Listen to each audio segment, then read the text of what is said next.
Hello बच्चों, let's understand the question. First question कहता है when two identical capacitors are charged individually to different potential and connected parallel to each other after disconnecting from them from the source। तो कौन से options हमारे सही होंगे? जैसे हमारे पास दो कैपेसिटर है, सपोज दोनों हमारे आइडेंटिकल कैपेसिटर है, यानी कि दोनों की कैपेसिटेंस सी और सी की इक्वल है।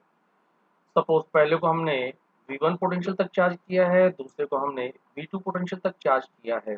इसका मतलब ये हुआ कि फर्स्ट वाले कैपेसिटर में जो चार्ज Q1 है वो CV के इक्वल होगा, CV1, और जो सेकंड कैपेसिटर चार्ज है उस पे चार्ज Q2 हमारा CV2 के इक्वल होगा। नाउ इन दोनों कैपेसिटर को हमने इस तरह से पैरेलल में कनेक्ट कर दिया है और बैटरी को रिमूव कर दिया है। कैपेसिटेंस C है, सी कैपेसिटेंस C है।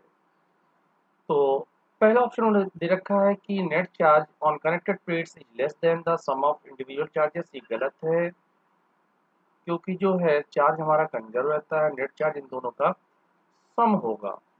जैसे अगर हम नेट चार्ज की बात करें Q, वो हमारा इक्वल होगा Q1 plus Q2।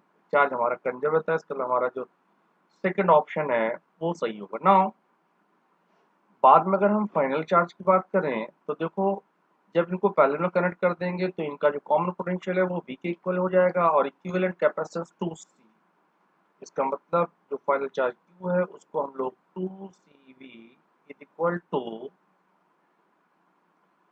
CV1 plus CV2 के लिख देंगे।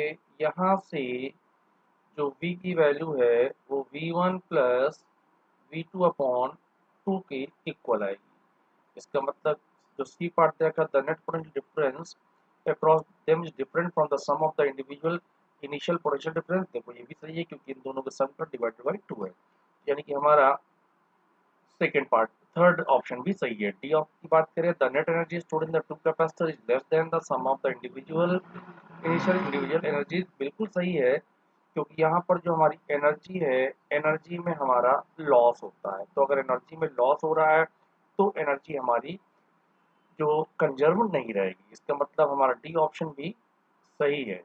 तो हमारा यही हमारा आंसर है, जिसके करेक्ट ऑप्शंस हैं बी, सी और डी।